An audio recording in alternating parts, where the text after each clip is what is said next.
স্বাগত বন্ধুরা। আজ আমি শোনাব রবীন্দ্রনাথ ঠাকুরের লেখা নিশীথে গল্পটি। ডাক্তার ডাক্তার জ্বালাতন করিল। এই অর্ধেক রাত্রে চোখ মেলিয়া দেখি আমাদের জমিদার দক্ষিণাচরণবাবু। ধরফর করিয়া উঠিয়া পিঠ ভাঙ্গা চৌকিটা টানিয়া আনিয়া তাহাকে বসিতে দিলাম এবং উদ্বিগ্নভাবে তাহার মুখের দিকে চাহিলাম। ঘড়িতে দেখি তখন রাত্রি 2:30। দক্ষিণাচরণবাবু বিবর্ণ মুখে বিস্ফারিত নেত্রে কহিলেন, আজ রাত্রে আবার সেই রূপ উপদ্রব আরম্ভ হইয়াছে। তোমার ঔষধ কোনো কাজে লাগিল না। আমি কিঞ্চিৎ সসংকোচে বলিলাম, আপনি বোধ করি মদের মাত্রা আবার বাড়াইয়াছেন। দক্ষিণাচরণবাবু অত্যন্ত বিরক্ত হইয়া কহিলেন, ওটা তোমার ভারী ভ্রম, মদ নহে। আদ্যপান্ত বিবরণ না শুনিলে তুমি আসল কারণটা অনুমান করিতে পারিবে না। কুলুঙ্গির মধ্যে ক্ষুদ্র টিনের ডিবায় ম্লানভাবে কেরোসিন জ্বলিতেছিল। আমি তাহা উস্কাইয়া দিলাম। একটুখানি আলো জাগিয়া উঠিল এবং অনেকখানি ধোঁয়া বাহির হইতে লাগিল। কোচাখানা গায়ের উপর টানিয়া একখানা খবরে কাগজ পাতা প্যাক বাক্সের উপর বসিলাম। দক্ষিণাচরণবাবু বলিতে লাগিলেন, আমার প্রথম পক্ষের স্ত্রীর মতো এমন গৃহিণী অতি দুর্লভ ছিল, কিন্তু আমার তখন বয়স বেশি ছিল না, সহজেই রসাধিক্য ছিল। তাহার উপর আবার কাব্যশাস্ত্রটা ভালো করিয়া অধ্যয়ন করিয়াছিলাম, তাই অবিমিশ্র গৃহিণীপনায় মন উঠিত না। কালিদাসের সেই শ্লোকটা প্রায় মনে উদয় হইত, গৃহিণী সচিব সখী মিথ প্রিয় শিষ্যা ললিতে কলাবিধৌ। কিন্তু আমার গৃহিণীর কাছে ললিত কলাবিধির কোনো উপদেশ খাটিত না এবং সখীভাবে প্রণয় সম্ভাষণ করিতে গেলে তিনি হাসিয়া উড়াইয়া দিতেন।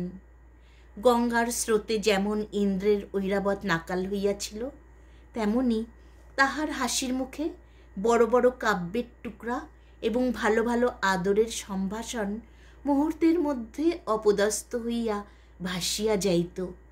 তাহার হাসিবার আশ্চর্য ক্ষমতা ছিল। তাহার পর আজ বছর 4 হইল আমাকে সাংঘাতিক রোগে ধরিল। ওষ্ঠব্রণ হইয়া জ্বর বিকার হইয়া মরিবার দাখিল হইলাম।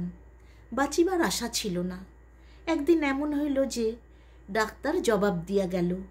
এমন সময় আমার এক আত্মীয় কোথা হইতে এক ব্রহ্মচারী আনিয়া উপস্থিত করিল। সে গব্যঘৃতের সহিত একটা শিকড় বাটিয়া আমাকে খাওয়াইয়া দিল। ঔষধের গুণেই হোক বা অদৃষ্ট ক্রমেই হোক, সে যাত্রা বাঁচিয়া গেলাম। রোগের সময় আমার স্ত্রী অহর্নিশি এক মুহূর্তের জন্য বিশ্রাম করেন নাই। সেই কটা দিন একটি অবলা স্ত্রীলোক মানুষের সামান্য শক্তি লইয়া প্রাণপণ ব্যাকুলতার সহিত দ্বারে সমাগত যমদূতগুলার সঙ্গে অনবরত যুদ্ধ করিয়াছিলেন। তাহার সমস্ত প্রেম, সমস্ত হৃদয়, সমস্ত যত্ন দিয়া আমার এই অযোগ্য প্রাণটাকে যেন বক্ষের শিশুর মতো 2 হস্তে ঝাঁপিয়া ঢাকিয়া রাখিয়াছিলেন। আর ছিল না, নিদ্রা ছিল না, জগতের আর কোনো কিছুর প্রতি দৃষ্টি ছিল না। যম তখন পরাহত ব্যাঘ্রের ন্যায় আমাকে তাহার কবল হইতে ফেলিয়া দিয়া চলিয়া গেলেন। কিন্তু যাইবার সময় আমার স্ত্রীকে একটা প্রবল থাবা মারিয়া গেলেন। আমার স্ত্রী তখন গর্ভবতী ছিলেন। অনতিকাল পরে এক মৃত সন্তান প্রসব করিলেন। তাহার পর হইতেই তাহার নানা প্রকার জটিল ব্যামোর সূত্রপাত হইল। তখন আমি তাহার সেবা আরম্ভ করিয়া দিলাম। তাহাতে তিনি বিব্রত হইয়া উঠিলেন। বলিতে লাগিলেন, আহ, করো কি, লোকে বলিবে কি? অমন করিয়া দিন রাত্রি তুমি আমার ঘরে যাতায়াত করিও না। যেন নিজে পাখা খাইতেছি। এইরূপ ভান করিয়া রাত্রে যদি তাহাকে তাহার জ্বরের সময় পাখা করিতে যাইতাম তো ভারী একটা কারাকারি ব্যাপার পড়িয়া যাইত। কোনো দিন যদি তাহার শুশ্রূষা উপলক্ষে আমার আহারের নিয়মিত সময় 10 মিনিট উত্তীর্ণ হইয়া যাইত, তবে সেও নানা প্রকার অনুনয় অনুরোধ অনুযোগের কারণ হইয়া দাঁড়াইত। স্বল্পমাত্র সেবা করিতে গেলে হিতে বিপরীত হইয়া উঠিত। তিনি বলিতেন, পুরুষ মানুষের অতটা বাড়াবাড়ি ভালো নয়। আমাদের সেই বরানগরের বাড়িটি বোধ করি তুমি দেখিয়াছ। বাড়ির সামনেই বাগান এবং বাগানের সম্মুখেই গঙ্গা বহিতেছে। আমাদের শোবার ঘরের নিচেই দক্ষিণের দিকে খানিকটা জমি মেহেদির বেড়া দিয়া ঘিরিয়া আমার স্ত্রী নিজের মনের মতো এক টুকরা বাগান বানাইয়াছিলেন। সমস্ত বাগানটির মধ্যে সেই খণ্ডটি অত্যন্ত সাদাসিধা এবং নিতান্ত দিশি, অর্থাৎ তাহার মধ্যে গন্ধের অপেক্ষা বর্ণের বাহার, ফুলের অপেক্ষা পাতার বৈচিত্র্য ছিল না, এবং টবের মধ্যে অকিঞ্চিৎকর উদ্ভিজ্জের পার্শ্বে কাঠি অবলম্বন করিয়া কাগজে নির্মিত ল্যাটিন নামের জয়ধ্বজা উড়িত না। বেল, জুই, গোলাপ, গন্ধরাজ, করবী এবং রজনীগন্ধারই প্রাদুর্ভাব কিছু বেশি। প্রকাণ্ড একটা বকুল গাছের তলা সাদা মার্বেল পাথর দিয়া বাঁধানো ছিল। সুস্থ অবস্থায় তিনি নিজে দাঁড়াইয়া 2 বেলা তাহা ধুইয়া সাফ করাইয়া রাখিতেন। গ্রীষ্মকালে কাজের অবকাশে সন্ধ্যার সময় সেই তাহার বসিবার স্থান ছিল। সেখান হইতে গঙ্গা দেখা যাইত, কিন্তু গঙ্গা হইতে কুঠির পানসির বাবুরা তাহাকে দেখিতে পাইত না। অনেক দিন শয্যাগত থাকিয়া একদিন চৈত্রের শুক্লপক্ষ সন্ধ্যায় তিনি কহিলেন, ঘরে বদ্ধ থাকিয়া আমার প্রাণ কেমন করিতেছে, আজ একবার আমার সেই বাগানে গিয়া বসিব। আমি তাহাকে বহু যত্নে ধরিয়া ধীরে ধীরে সেই বকুলতলের প্রস্তর বেদিকায় লইয়া গিয়া শয়ন করাইয়া দিলাম। আমারই জানুর উপরে তাহার মাথাটি তুলিয়া রাখিতে পারিতাম, কিন্তু জানি সেটাকে তিনি অদ্ভুত আচরণ বলিয়া গণ্য করিবেন, তাই একটি বালিশ আনিয়া তাহার মাথার তলায় রাখিলাম। 2টি একটি করিয়া পরস্ফুট বকুল ফুল ঝরিতে লাগিল, এবং শাখান্তরাল হইতে ছায়াঙ্কিত জ্যোৎস্না তাহার শীর্ণ মুখের উপর আসিয়া পড়িল। চারিদিক শান্ত নিস্তব্ধ। সেই ঘন গন্ধপূর্ণ ছায়ান্ধকারে এক পার্শ্বে নীরবে বসিয়া তাহার মুখের দিকে চাহিয়া আমার চোখে জল আসিল। আমি ধীরে ধীরে কাছের গোড়ায় আসিয়া 2 হস্তে তাহার একটি উত্তপ্ত শীর্ণ হাত তুলিয়া লইলাম। তিনি তাহাতে কোনো আপত্তি করিলেন না।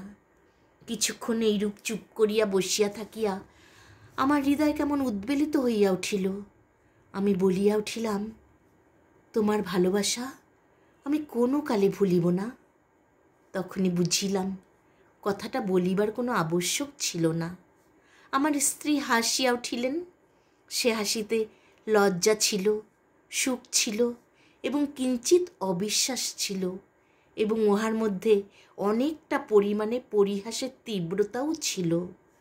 প্রতিবাদ স্বরূপে একটি কথা মাত্র না বলিয়া কেবল তাহার সেই হাসির দ্বারা জানাইলেন, কোনো কালে ভুলিবে না, ইহা কখনো সম্ভব নয়, এবং আমি তাহা প্রত্যাশাও করি না। ওই সুমিষ্ট সুতীক্ষ্ণ হাসির ভয়েই আমি কখনো আমার স্ত্রীর সহিত রীতিমতো প্রেমালাপ করিতে সাহস করি নাই। অসাক্ষাতে যে সকল কথা মনে উদয় হইত, তাহার সম্মুখে গেলেই সেগুলাকে নিতান্ত বাজে কথা বলিয়া বোধ হইত। ছাপার অক্ষরে যেসব কথা পড়িলে দৈচক্ষু বহিয়া দরদর ধারায় জল পড়িতে থাকে, সেইগুলা মুখে বলিতে গেলে কেন যে হাস্যের উদ্রেক করে, এই পর্যন্ত বুঝিতে পারিলাম না।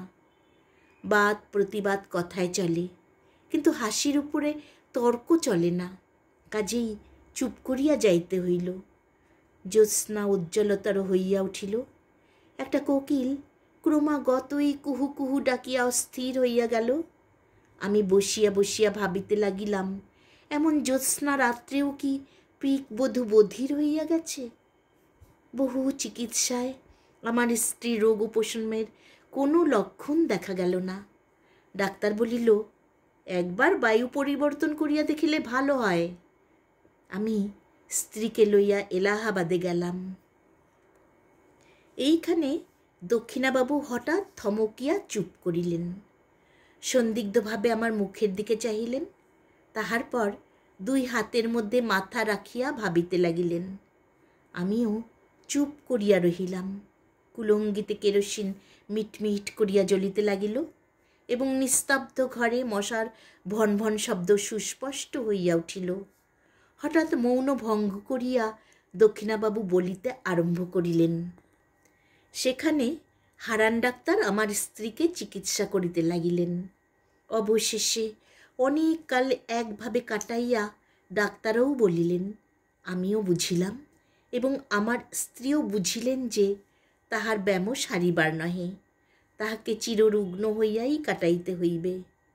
তখন একদিন আমার স্ত্রী আমাকে বলিলেন, যখন ব্যায়ামও সারিবে না এবং শীঘ্র আমার মরিবার আশাও নাই, তখন আর কতদিন এই জীবন মৃতকে লইয়া কাটাইবে? তুমি আর একটা বিবাহ করো। এটা যেন কেবল একটা সুযুক্তি এবং সদ্বিবেচনার কথা। ইহার মধ্যে যে ভারী একটা মহত্ব, বীরত্ব বা অসামান্য কিছু আছে, এমন ভাব তাহার লেশমাত্র ছিল না। এইবার আমার হাসিবার পালা ছিল, কিন্তু আমার কি তেমন করিয়া হাসিবার ক্ষমতা আছে? আমি উপন্যাসের প্রধান নায়কের ন্যায় গম্ভীর সমুচ্চভাবে বলিতে লাগিলাম, যতদিন এই দেহে জীবন আছে। তিনি বাধা দিয়া কহিলেন, নাও নাও, আর বলিতে হইবে না, তোমার কথা শুনিয়া আমি আর বাঁচি না। আমি পরাজয় স্বীকার না করিয়া বলিলাম, এ জীবনে আর কাহাকেও ভালোবাসিতে পারিব না। শুনিয়া আমার স্ত্রী ভারী হাসিয়া উঠিলেন। তখন আমাকে ক্ষান্ত হইতে হইল। জানি না তখন নিজের কাছেও কখনো স্পষ্ট স্বীকার করিয়াছি কিনা, কিন্তু এখন বুঝিতে পারিতেছি, এই আরোগ্য আশাহীন সেবা কার্যে আমি মনে মনে পরিশ্রান্ত হইয়া গিয়াছিলাম। এই কার্যে যে ভঙ্গ দিব এমন কল্পনাও আমার মনে ছিল না, অথচ চিরজীবন এই চিররুগ্নকে লইয়া যাপন করিতে হইবে, এই কল্পনাও আমার নিকট পীড়াজনক হইয়াছিল। হায়, প্রথম যৌবনকালে যখন সম্মুখে তাকাইয়াছিলাম, তখন প্রেমের কুহকে, সুখের আশ্বাসে, সৌন্দর্যের মরীচিকায় সমস্ত ভবিষ্যৎ জীবন প্রফুল্ল দেখাইতেছিল। আজ হইতে শেষ পর্যন্ত কেবলই আশাহীন সুদীর্ঘ সতৃষ্ণ মরুভূমি। আমার সেবার মধ্যে সেই আন্তরিক শ্রান্তি নিশ্চয়ই তিনি দেখিতে পাইয়াছিলেন। তখন জানিতাম না, কিন্তু এখন সন্দেহ মাত্র নাই যে তিনি আমাকে যুক্তাক্ষরহীন প্রথম ভাব শিশু শিক্ষার মতো অতি সহজে বুঝিতেন। সেই জন্য যখন উপন্যাসের নায়ক সাজিয়া গম্ভীরভাবে তাহার নিকট কবিত্ব ফলাইতে যাইতাম, তিনি এমন সুগভীর স্নেহ অথচ অনিবার্য কৌতুকের সহিত হাসিয়া উঠিতেন। আমার নিজের অগোচরে অন্তরের কথাও অন্তর্যামীর ন্যায় তিনি সমস্তই জানিতেন। এ কথা মনে করিলে আজও লজ্জায় মরিয়া যাইতে ইচ্ছা করে। হারান ডাক্তার আমাদের স্বজাতীয়।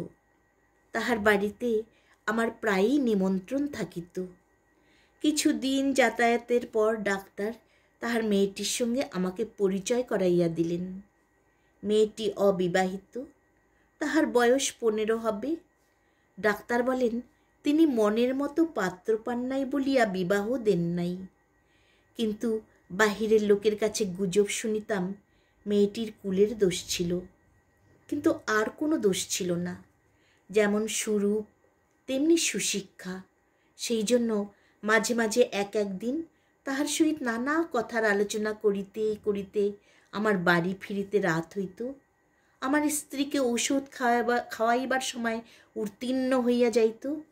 তিনি জানিতেন আমি হারান ডাক্তারের বাড়ি গিয়াছি, কিন্তু বিলম্বের কারণ একদিনও আমাকে জিজ্ঞাসা করেন নাই।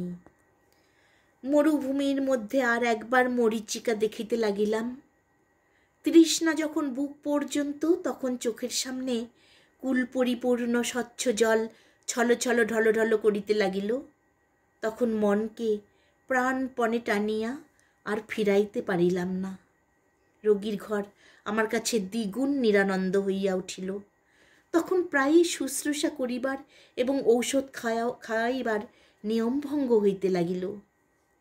হারান ডাক্তার আমাকে প্রায় মাঝে মাঝে বলিতেন, যাহাদের রোগ আরোগ্য হইবার কোনো সম্ভাবনা নাই, তাহাদের পক্ষে মৃত্যুই ভালো, কারণ বাঁচিয়া তাহাদের নিজেরও সুখ নাই, অন্যেরও অসুখ। কথাটা সাধারণভাবে বলিতে দোষ নাই, তথাপি আমার স্ত্রীকে লক্ষ্য করিয়া এমন প্রসঙ্গ উত্থাপন করা তাহার উচিত হয় নাই। কিন্তু মানুষের জীবন মৃত্যু সম্বন্ধে ডাক্তারদের মন এমন অসার যে তাহারা ঠিক আমাদের মনের অবস্থা বুঝিতে পারে না।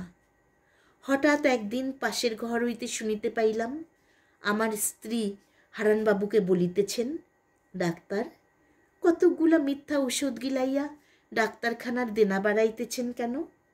আমার প্রাণটাই যখন একটা ব্যামো, তখন এমন একটা ওষুধ দাও যাতে শীঘ্র এই প্রাণটা যায়।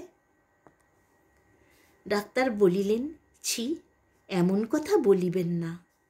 কথাটা শুনিয়া হঠাৎ আমার বক্ষে বড় আঘাত লাগিল। ডাক্তার চলিয়া গেলে আমার স্ত্রীর ঘরে গিয়া তাহার শয্যা প্রান্তে বসিলাম। তাহার কপালে ধীরে ধীরে হাত বুলাইয়া দিতে লাগিলাম। তিনি কহিলেন, এ ঘর বড় গরম, তুমি বাহিরে যাও, তোমার বেড়াইতে যাইবার সময় হইয়াছে। খানিকটা না বেড়াইয়া আসিলে আবার রাত্রে তোমার ক্ষুধা হইবে না। বেড়াইতে যাওয়ার অর্থ ডাক্তারের বাড়ি যাওয়া। আমি তাহাকে বুঝাইয়াছিলাম ক্ষুধা সঞ্চারের পক্ষে খানিকটা বেড়াইয়া আসা বিশেষ আবশ্যক। এখন নিশ্চয়ই বলিতে পারি তিনি প্রতিদিনই আমার এই ছলনাটাকেও বুঝতেন। আমি নির্বোধ, মনে করিতাম তিনি নির্বোধ। এই বলিয়া দক্ষিণাচরণবাবু অনেকক্ষণ করতলে মাথা রাখিয়া চুপ করিয়া বসিয়া রহিলেন। অবশেষে কহিলেন, আমাকে এক গ্লাস জল আনিয়া দাও। জল খাইয়া বলিতে লাগিলেন, একদিন ডাক্তারবাবুর কন্যা মনোরমা আমার স্ত্রীকে দেখিতে আসিবার ইচ্ছা প্রকাশ করিলেন। জানি না কি কারণে তাহার সে প্রস্তাব আমার ভালো লাগিল না, কিন্তু প্রতিবাদ করিবার কোনো হেতু ছিল না। তিনি একদিন সন্ধ্যাবেলায় আমাদের বাসায় আসিয়া উপস্থিত হইলেন। সেদিন আমার স্ত্রীর বেদনা অন্য দিনের অপেক্ষা কিছু বাড়িয়া উঠিয়াছিল। যেদিন তাহার ব্যথা বাড়ে সেদিন তিনি অত্যন্ত স্থির নিস্তব্ধ হইয়া থাকেন। কেবল মাঝে মাঝে মুষ্টিবদ্ধ হইতে থাকে এবং মুখ নীল হইয়া আসে, তাহাতেই তাহার যন্ত্রণা বোঝা যায়। ঘরে কোনো সাড়া ছিল না। আমি শয্যা প্রান্তে চুপ করিয়া বসিয়াছিলাম।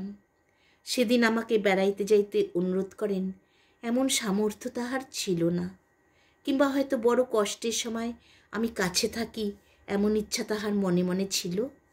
চোখে লাগিবে বলিয়া কেরোসিনের আলোটা দ্বারের পার্শ্বে ছিল। ঘর অন্ধকার এবং নিস্তব্ধ। কেবল একবার যন্ত্রণার কিঞ্চিত উপশমে আমার স্ত্রীর গভীর দীর্ঘশ্বাস শোনা যাইতেছিল। এমন সময়ে মনোরমা ঘরের প্রবেশদ্বারে দাঁড়াইলেন। বিপরীত দিক হইতে কেরোসিনের আলো আসিয়া তাহার মুখের উপর পড়িল। আলো আধারে লাগিয়া তিনি কিছুক্ষণ ঘরের কিছুই দেখিতে না পাইয়া দ্বারের নিকট দাঁড়াইয়া ইতস্তত করিতে লাগিলেন। আমার স্ত্রী চমকিয়া আমার হাত ধরিয়া জিজ্ঞাসা করিলেন, ও কে? তাহার সেই দুর্বল অবস্থায় হঠাৎ অচেনা লোক দেখিয়া ভয় পাইয়া আমাকে 2-3 বার অস্ফুট স্বরে প্রশ্ন করিলেন, ও কে? ও কে গো? আমার কেমন দুর্বুদ্ধি হইল, আমি প্রথমেই বলিয়া ফেলিলাম, আমি চিনি না। বলিবা মাত্রই কে যেন আমাকে কষাঘাত করিল। পরের মুহূর্তেই বলিলাম, ওহ, আমাদের ডাক্তারবাবুর কন্যা। স্ত্রী একবার আমার মুখের দিকে চাহিলেন। আমি তাহার মুখের দিকে চাহিতে পারিলাম না। পরক্ষণেই তিনি ক্ষীণস্বরে অভ্যাগতকে বলিলেন, আপনি আসুন। আমাকে বলিলেন, আলোটা ধরো। মনোরমা ঘরে আসিয়া বসিলেন। তাহার সহিত রোগিণীর অল্প স্বল্প আলাপ চলিতে লাগিল। এমন সময় ডাক্তারবাবু আসিয়া উপস্থিত হইলেন।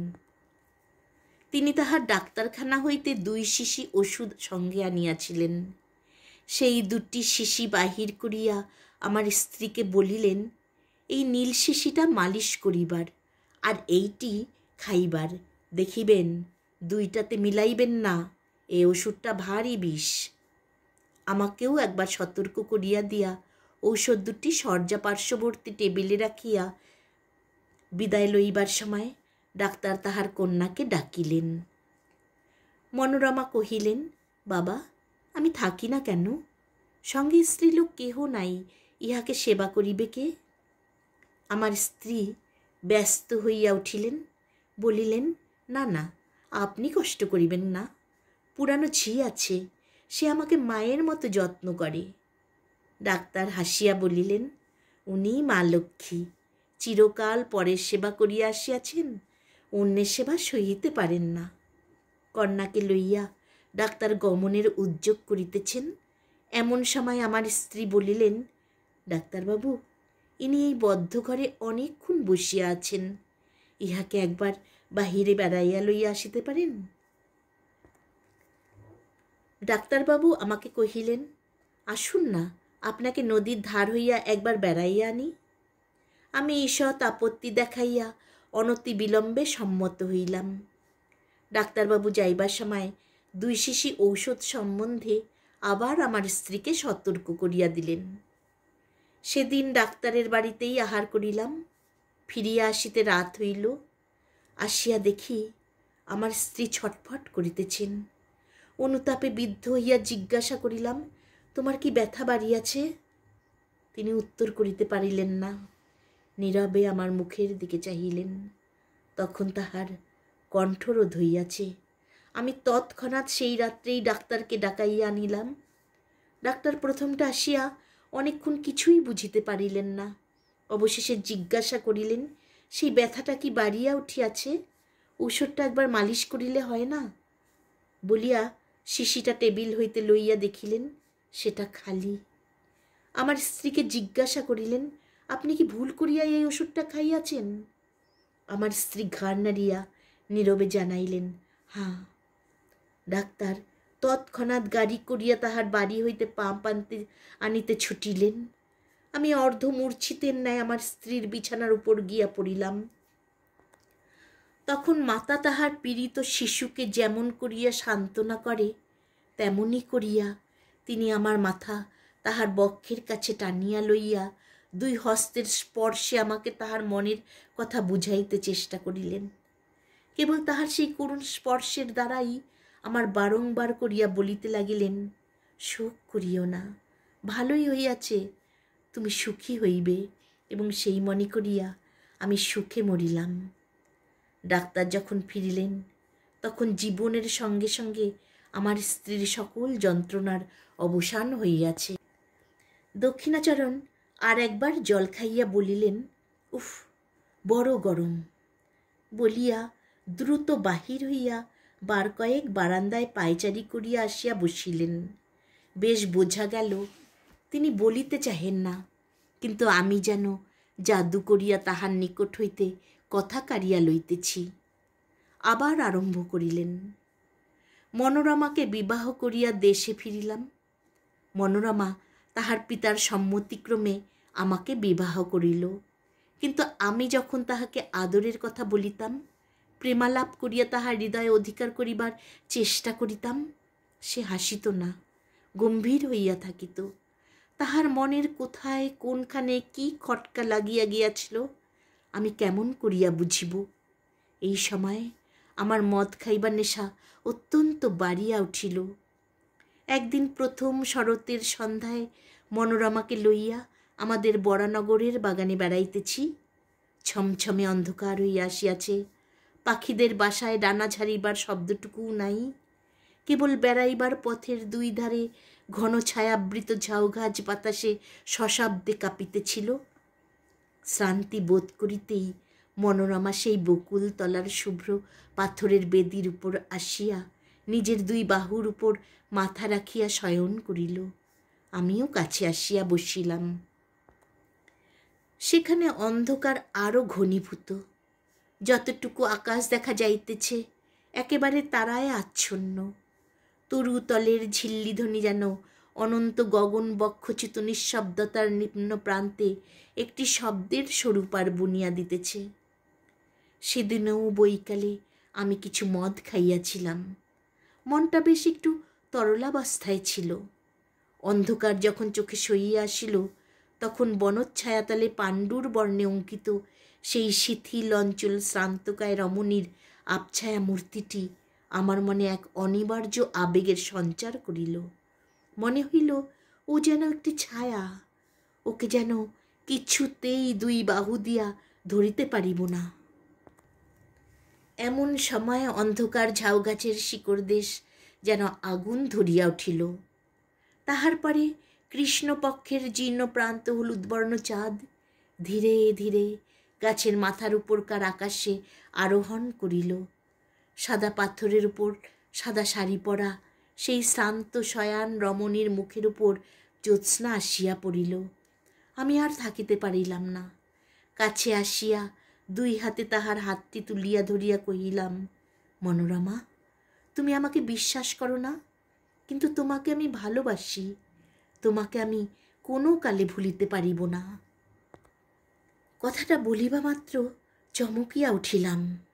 মনে পড়িল ঠিক এই কথাটা আর একদিন আর কাহাকেও বলিয়াছি, এবং সেই মুহূর্তেই বকুল গাছের শাখার উপর দিয়া, ঝাউ গাছের মাথার উপর দিয়া, কৃষ্ণপক্ষের পীতবর্ণ ভাঙ্গা চাঁদের নিচ দিয়া, গঙ্গার পূর্ব পার হইতে গঙ্গার সুদূর পশ্চিম পার পর্যন্ত হা হা হা হা হা করিয়া অতি দ্রুত বেগে একটা হাসি বহিয়া গেল। সেটা মর্মভেদী হাসি কি অভ্রভেদী হাহাকার বলিতে পারি না। আমি তদ্দণ্ডেই পাথরের বেদির উপর হইতে মূর্ছিত হইয়া নিচে পড়িয়া গেলাম। মূর্ছাভঙ্গে দেখিলাম আমার ঘরে বিছানায় শুইয়া আছি। স্ত্রী জিজ্ঞাসা করিলেন, তোমার হঠাৎ এমন হইল কেন? আমি কাঁপিয়া উঠিয়া বলিলাম, শুনিতে পাও নাই? সমস্ত আকাশ ভরিয়া হাহা করিয়া একটা হাসি বহিয়া গেল। স্ত্রী হাসিয়া কহিলেন, সে বুঝি হাসি? সার বাঁধিয়া দীর্ঘ এক ঝাঁক পাখি উড়িয়া গেল, তাহাদের পাখার শব্দ শুনিয়াছিলাম। তুমি এত অল্পেই ভয় পাও? দিনের বেলা স্পষ্ট বুঝিতে পারিলাম পাখির ঝাঁকুরিবার শব্দই বটে। এই সময়ে উত্তর দেশ হইতে হংসশ্রেণী নদীর চরে চরিবার জন্য আসিতেছে, কিন্তু সন্ধ্যা হইলে সে বিশ্বাস রাখিতে পারিতাম না। তখন মনে হইত চারিদিকে সমস্ত অন্ধকার ভরিয়া ঘন হাসি জমা হইয়া রহিয়াছে। সামান্য একটা উপলক্ষে হঠাৎ আকাশ ভরিয়া অন্ধকার বিদীর্ণ করিয়া ধ্বনিত হইয়া উঠিবে। অবশেষে এমন হইল, সন্ধ্যার পর মনোরমার সহিত একটা কথা বলিতে আমার সাহস হইত না। তখন আমাদের বরানগরের বাড়ি ছাড়িয়া মনোরমাকে লইয়া বোটে করিয়া বাহির হইলাম। অগ্রহায়ণ মাসে নদীর বাতাসে সমস্ত ভয় চলিয়া গেল। কয়দিন বড় সুখে ছিলাম। চারিদিকের সৌন্দর্যে আকৃষ্ট হইয়া মনোরমাও যেন তাহার হৃদয়ের রুদ্ধদ্বার অনেক দিন পরে ধীরে ধীরে আমার নিকট খুলিতে লাগিল। গঙ্গা ছাড়াইয়া, খড়ে ছাড়াইয়া অবশেষে পদ্মায় আসিয়া পৌঁছিলাম। ভয়ঙ্করী পদ্মা তখন হেমন্তের বিবরল ভুজঙ্গিনীর মতো কৃশ নির্জীবভাবে সুদীর্ঘ শীতনিদ্রায় নিবিষ্ট ছিল। উত্তর পারে জনশূন্য তৃণশূন্য দিগন্ত প্রসারিত বালির চর ধুধু করিতেছে, এবং দক্ষিণের উঁচু পাড়ের উপর গ্রামের আমবাগানগুলি এই রাক্ষসী নদীর নিতান্ত মুখের কাছে জোর হস্তে দাঁড়াইয়া কাঁপিতেছে। পদ্মা ঘুমের ঘরে একবার পাশ ফিরিতেছে, এবং বিদীর্ণ তটভূমি ঝুপঝাপ করিয়া ভাঙ্গিয়া ভাঙ্গিয়া পড়িতেছে। এইখানে বেড়াইবার সুবিধা দেখিয়া বোট বাঁধিলাম। একদিন আমরা দুইজনে বেড়াইতে বেড়াইতে বহু দূরে চলিয়া গেলাম। সূর্যাস্তের স্বর্ণছায়া মিলাইয়া যাইতে শুক্লপক্ষে নির্মল চন্দ্রলোক দেখিতে দেখিতে ফুটিয়া উঠিল। সেই অন্তহীন শুভ্র বালির চরের উপর যখন অজস্র অবারিত উচ্ছ্বসিত জ্যোৎস্না একেবারে আকাশের সীমান্ত পর্যন্ত প্রসারিত হইয়া গেল, তখন মনে হইল যেন জনশূন্য চন্দ্রলোকের অসীম স্বপ্নরাজ্যের মধ্যে কেবল আমরা দুইজনে ভ্রমণ করিতেছি। একটি লাল শাল মনোরমার মাথার উপর হইতে নামিয়া তাহার মুখখানি বেষ্টন করিয়া তাহার শরীরটি আচ্ছন্ন করিয়া রহিয়াছে। নিস্তব্ধতা যখন নিবিড় হইয়া আসিল, কেবল একটি সীমাহীন দিশাহীন শুভ্রতা এবং শূন্যতা ছাড়া যখন আর কিছুই রহিল না, তখন মনোরমা ধীরে ধীরে হাতটি বাহির করিয়া আমার হাত চাপিয়া ধরিল। অত্যন্ত কাছে আসিয়া সে যেন তাহার সমস্ত শরীর মন জীবন যৌবন আমার উপর বিন্যস্ত করিয়া নিতান্ত নির্ভর হইয়া দাঁড়াইল। পুলকিত উদ্বেলিত হৃদয়ে মনে করিলাম, ঘরের মধ্যে কি যথেষ্ট ভালোবাসা যায়? এইরূপ অনাবৃত অবারিত অনন্ত আকাশ নহিলে কি দুটি মানুষকে কোথাও ধরে? তখন মনে হইল, আমাদের ঘর নাই, দ্বার নাই, কোথাও ফিরিবার নাই। এমনি করিয়া হাতে হাতে ধরিয়া গম্যহীন পথে উদ্দেশ্যহীন ভ্রমণে চন্দ্রালোকিত শূন্যতার উপর দিয়া অবারিতভাবে চলিয়া যাইব। এই রূপে চলিতে চলিতে এক জায়গায় আসিয়া দেখিলাম, সেই বালুকারাশির মাঝখানে অদূরে একটি জলাশয়ের মতো হইয়াছে। পদ্মা সরিয়া যাওয়ার পর সেইখানে জল বাঁধিয়া আছে। সেই মরু বালুকা বেষ্টিত নিস্তরাঙ্গ নিষুপ্ত নিশ্চল জলটুকুর উপরে একটি সুদীর্ঘ জ্যোৎস্নার রেখা মূর্ছিতভাবে পড়িয়া আছে। সেই জায়গাটাতে আসিয়া আমরা দুইজনে দাঁড়াইলাম। মনোরমা কি ভাবিয়া আমার মুখের দিকে চাহিল। তাহার মাথার উপর হইতে শালটা হঠাৎ খসিয়া পড়িল। আমি তাহার সেই জ্যোৎস্না বিকশিত মুখখানি তুলিয়া ধরিয়া চুম্বন করিলাম। এমন সময় সেই জনমানব শূন্য নিঃসঙ্গ মরুভূমির মধ্যে গম্ভীর স্বরে কে তিনবার বলিয়া উঠিল, ও কে, ও কে, ও কে? আমি চমকিয়া উঠিলাম, আমার স্ত্রীও কাঁপিয়া উঠিলেন। কিন্তু পরক্ষণেই আমরা দুইজনেই বুঝিলাম, এই শব্দ মানসিক নহে, অমানসিকও নহে, চরবিহারী জলচর পাখির ডাক। হঠাৎ এত রাত্রে তাহাদের নিরাপদ নিভৃত নিবাসের কাছে লোক সমাগম দেখিয়া চকিত হইয়া উঠিয়াছে। সেই ভয়ের চমক খাইয়া আমরা দুইজনেই তাড়াতাড়ি বোটে ফিরিলাম।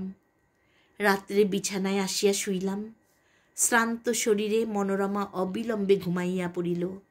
তখন অন্ধকারে কে একজন আমার মশারির কাছে দাঁড়াইয়া সুষুপ্ত মনোরমার দিকে একটিমাত্র দীর্ঘ শীর্ণ স্থিসার অঙ্গুলি নির্দেশ করিয়া যেন আমার কানে কানে অত্যন্ত চুপি চুপি অস্ফুট কণ্ঠে কেবলই জিজ্ঞাসা করিতে লাগিল, ও কে, ও কে, ও কে গো?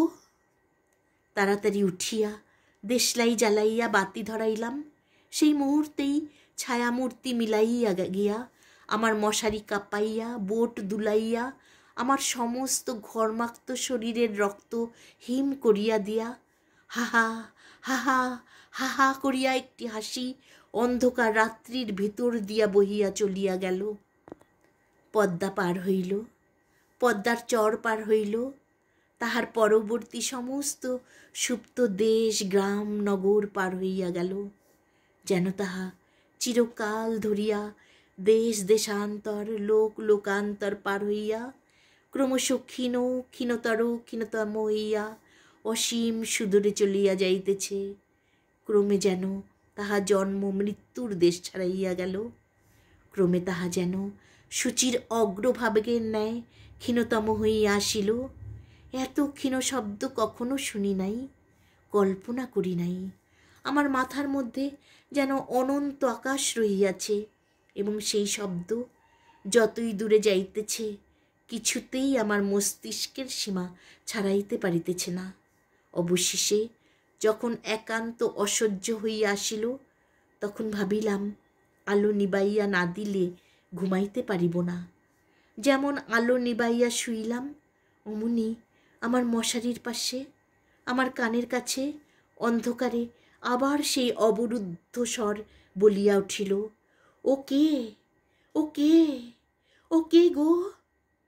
আমার বুকের রক্তের ঠিক সমান তালে ক্রমাগতই ধ্বনিত হইতে লাগিল, ও কে, ও কে, ও কে গো, ও কে, ও কে, ও কে গো? সেই গভীর রাত্রে নিস্তব্ধ বোটের মধ্যে আমার গোলাকার ঘড়িটাও সজীব হইয়া উঠিয়া তাহার ঘণ্টার কাঁটা মনোরমার দিকে প্রসারিত করিয়া সেলফের উপর হইতে তালে তালে বলিতে লাগিল, ও কে, ও কে, ও কে গো? ওকে, ওকে, ওকে গো বলিতে বলিতে দক্ষিণাবাবু পাংশুবর্ণ হইয়া আসিলেন। তাহার কণ্ঠ রুদ্ধ হইয়া আসিল। আমি তাহাকে স্পর্শ করিয়া কহিলাম, একটু জল খান। এমন সময় হঠাৎ আমার কেরোসিনের শিখাটা দপদপ করিতে করিতে নিবিয়া গেল। হঠাৎ দেখিতে পাইলাম বাহিরে আলো হইয়াছে। কাক ডাকিয়া উঠিল, দোয়েল শীষ দিতে লাগিল। আমার বাড়ির সম্মুখবর্তী পথে একটা মহিষের গাড়ির ক্যাচক্যাচ শব্দ জাগিয়া উঠিল। তখন দক্ষিণাবাবুর মুখের ভাব একেবারে বদল হইয়া গেল। ভয়ের কিছুমাত্র চিহ্ন রহিল না। রাত্রির কুহকে কাল্পনিক শঙ্কার মত্ততায় আমার কাছে যে এত কথা বলিয়া ফেলিয়াছেন, সেজন্য যেন অত্যন্ত লজ্জিত এবং আমার উপর আন্তরিক ক্রুদ্ধ হইয়া উঠিলেন। শিষ্ট সম্ভাষণ মাত্র না করিয়া অকস্মাৎ উঠিয়া দ্রুত বেগে চলিয়া গেলেন। সেই দিনই অর্ধরাত্রে আবার আমার দ্বারে আসিয়া ঘা পড়িল, ডাক্তার, ডাক্তার।